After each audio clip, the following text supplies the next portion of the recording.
Hello दोस्तों, maths destination में आप सभी का स्वागत है। आज हमारा रियल एनालिसिस में नया टॉपिक है इनफाइनाइट सीरीज। तो स्टार्ट करते हैं infinite series.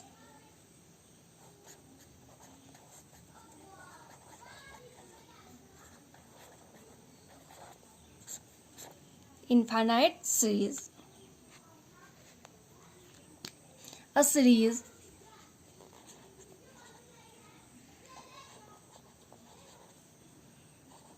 is the sum of the terms of a sequence। Series हमारी क्या होती है? A series is sum of the terms of sequence. Sequence के टर्म्स का सम होता है series. thus if u1 u2 u3 so on up to is a sequence,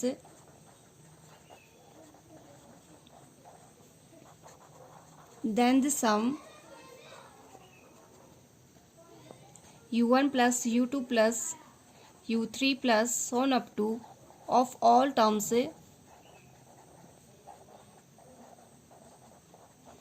is called an infinite series।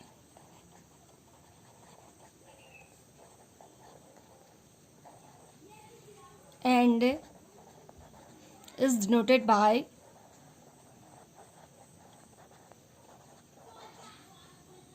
summation n equal to 1 to infinity un, और simply से हम summation un से भी denote करते हैं।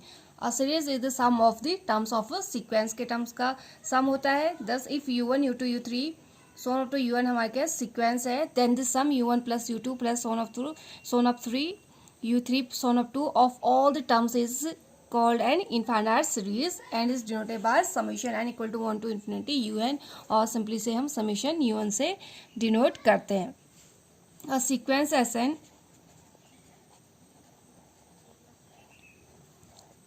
सीक्वेंस एस एन होती है जहाँ पे हमारे पास S N denote the sum of the first N terms of the series, where S N denotes the sum of the first n terms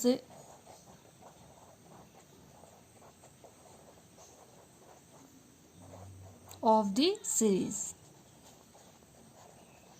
series के फर्स्ट n टर्म्स का जो सम होता है उसे हम Sn से डिनोट करते हैं। It means Sn equal to u1 plus u2 plus so on up to un for all n।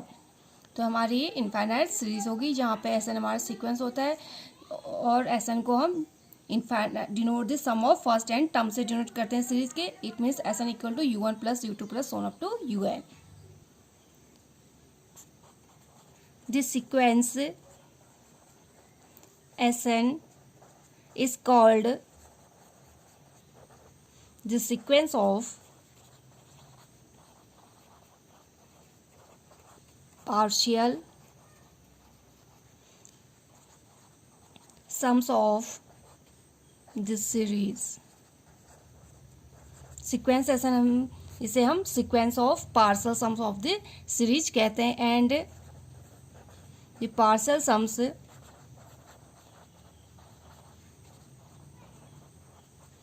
S1 equal to u1, S2 equal to u1 plus u2, S3 equal to u1 plus u2 plus u3 Son of to.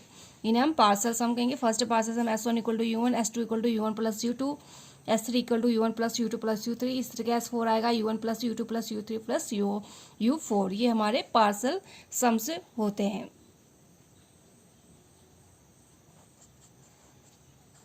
If the sequence Sn of partial sums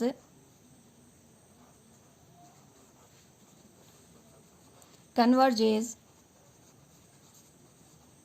then the series is regarded as convergent।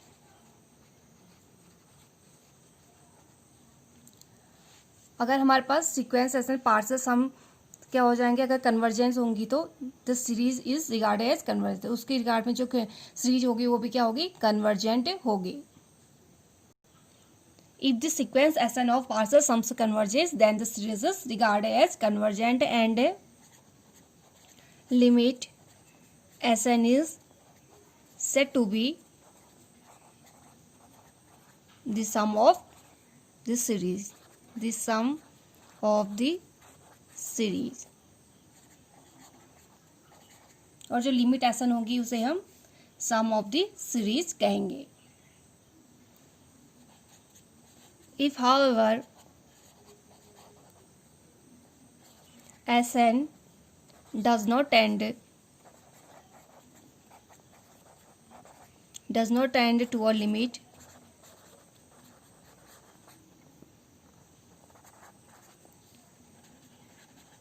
we must take it that the sum of infinite series does not exist. अगर Sn does not tend to a limit, then we can say that sum of infinite series does not exist. तो infinite series की एक limit भी exist नहीं करेगी. That is, we can say that series does not converge. तो हम कह सकते हैं that is the series does not converge. It means series converge नहीं करेगी. अगर लिमिट एग्जिस्ट नहीं करेगी तो ऑब्वियसली बात है सीरीज कन्वर्ज नहीं करेगी. It means an infinite series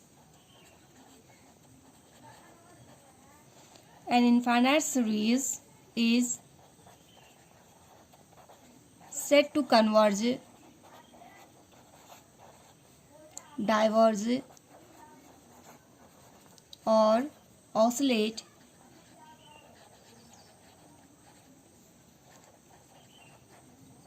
according as its sequence of partial sums Sn converges, diverges और oscillates.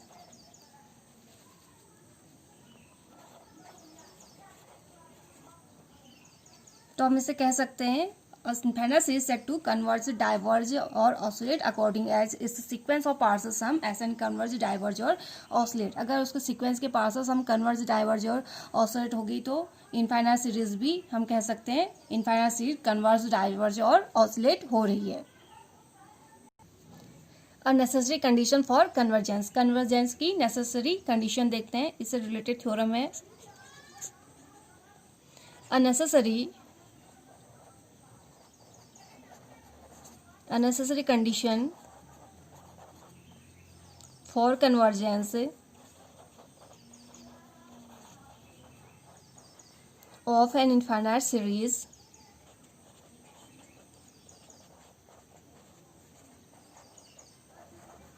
summation un is that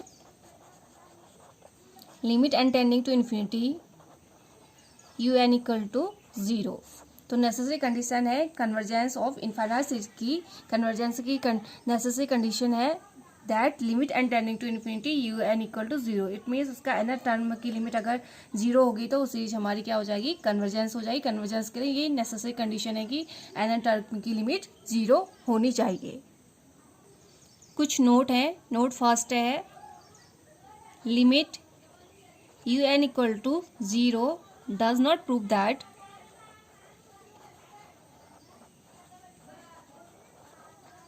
this series does not prove that a series is convergent.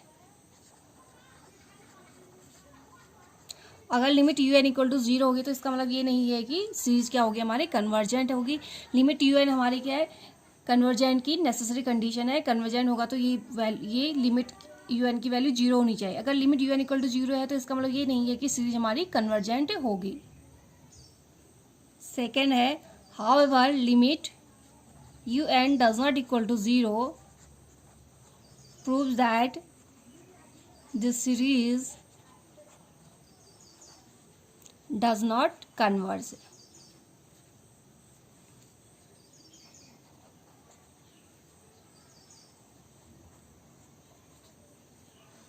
जबकि हमारे अगर limit does not equal to 0, limit u n does not equal to 0 होगा तो it means proves that the series does not converge. अगर limit u n की value 0 के equal नहीं होगी तो सीरीज हमारी कन्वर्ज नहीं होगी।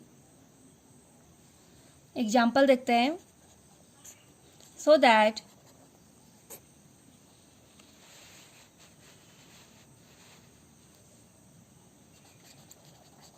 That this series 1/2 plus 2/3 plus 3/4 so on up to is not convergent। हमें दिखाना है सीरीज कन्वर्जेंट नहीं है। Here u n equal to n term हमारी n/n+1 है। एन टर्म है तो इसकी लिमिट निकालते हैं। Limit u n equal to limit n/n+1 equal to n common लेंगे, n से n कैंसिल आउट हो जाएगा तो इसकी लिमिट 1 आ रही है, does not equal to 0। Given series की लिमिट 0 के इक्वल नहीं आ रही है। Since limit u n does not equal to 0 therefore this series is not convergent.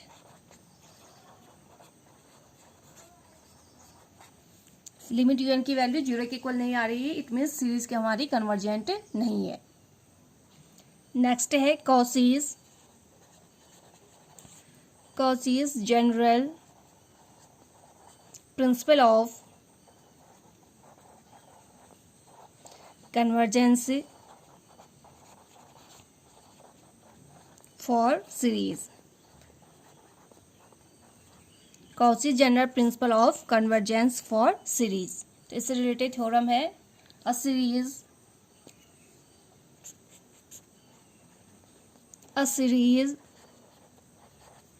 summation un converges if only for each epsilon greater than 0 there exists a positive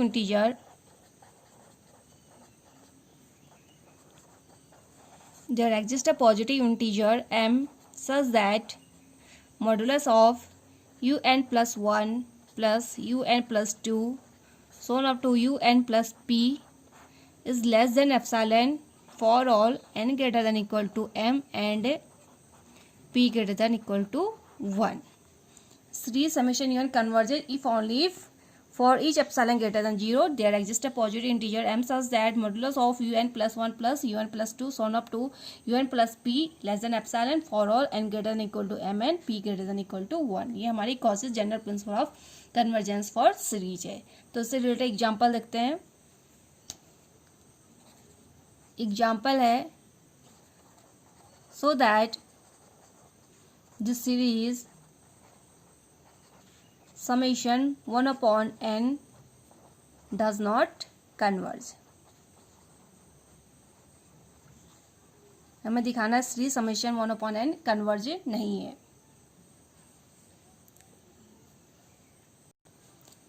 suppose if possible this series is converges।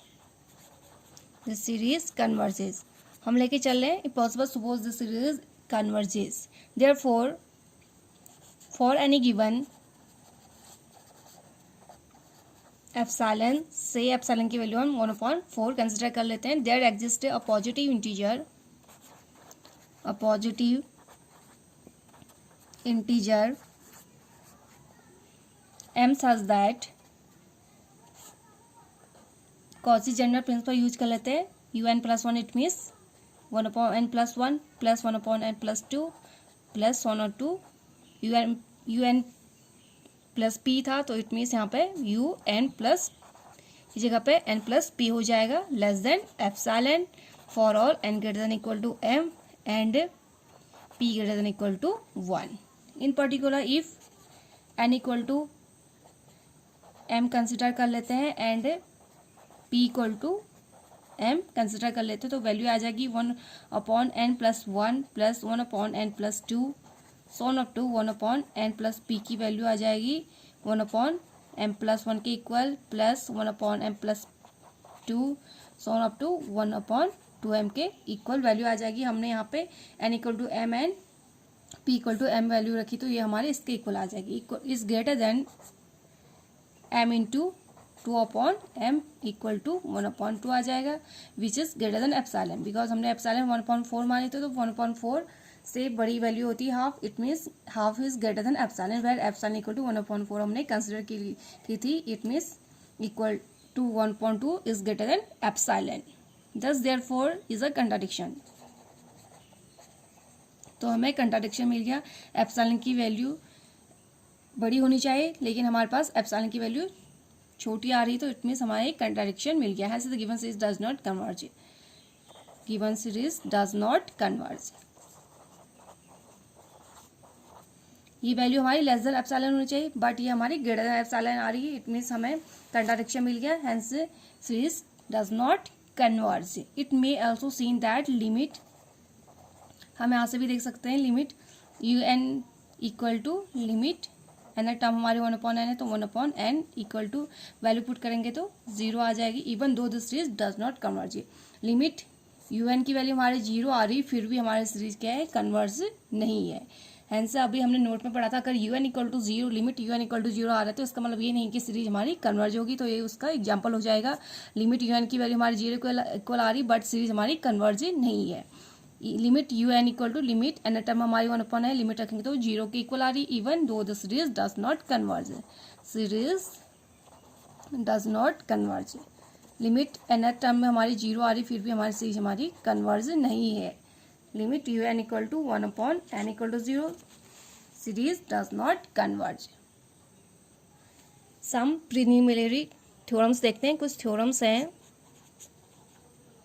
If summation un equal to u, then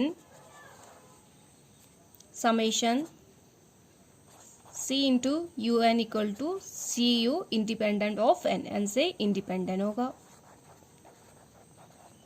independent of n। अगर हमारे पास summation un की value u के equal होगी, then summation c into un की value cu के equal आ जाएगी, independent of n। Next theorem है, if summation un, it means n equal to 1 to infinity un equal to u, then summation n equal to 0 to infinity un equal to u plus u naught, and summation n equal to 2 to infinity un equal to u minus un के equal हो जाएगा। अगर summation un equal to n equal to 1 to infinity un की value u के equal है, तो summation n equal to 0 to infinity un की value u plus u nought हो जाएगी, and summation n equal to 2 to infinity un equal to u minus u1 के equal हो जाएगी। नेक्स्ट थ्योरम है, कन्वर्जेंट सीरीज में be added subtracted terms bye terms. It means next theorem है, convergent series may be added or subtracted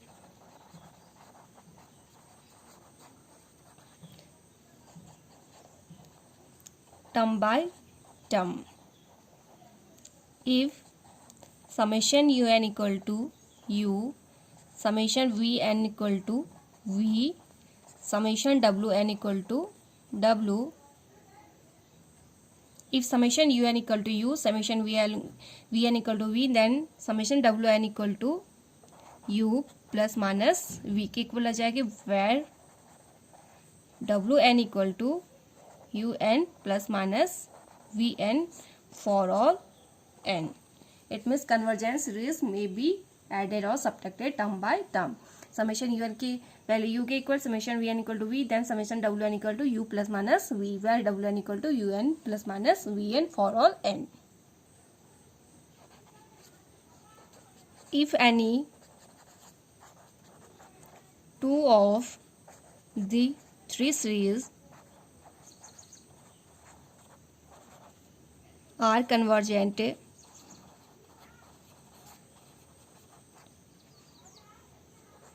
the third is also convergent. The third is also convergent. अगर 3 series में से 2 series हमारी convergent होगी तो तीसरी भी सीरीज हमारी कन्वर्जेंट हो जाएगी. नेक्स्ट है, if one of the series is divergent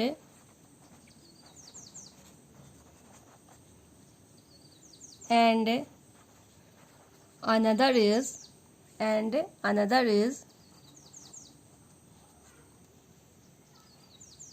convergent, then the third is necessarily divergent. अगर हमारी दो सीरीज में से 3 सीरीज में से 2 हमारी कन्वर्जेंट होंगी तो तीसरी भी हमारी क्या हो जाएगी, कन्वर्जेंट हो जाएगी. अगर one of the series divergent है, अनदर इज कन्वर्जेंट. अगर एक सीरीज डाइवर्जेंट है, दूसरी हमारी कन्वर्जेंट है, तो तीसरी हमारी नेसेसरली क्या हो जाएगी, डाइवर्जेंट हो जाएगी. नेक्स्ट है, if 2 of the series are divergent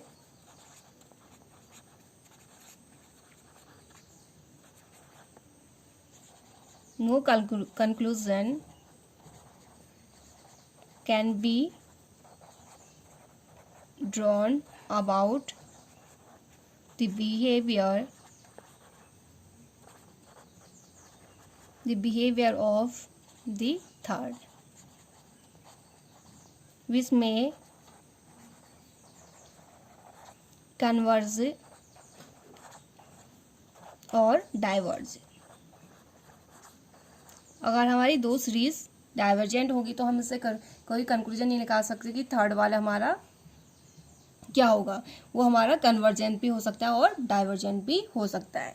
तो दोस्तों आज के लिए बस इतना ही. नेक्स्ट वीडियो में आप लोगों से फिर मुलाकात होगी. तब तक के नमस्कार, धन्यवाद.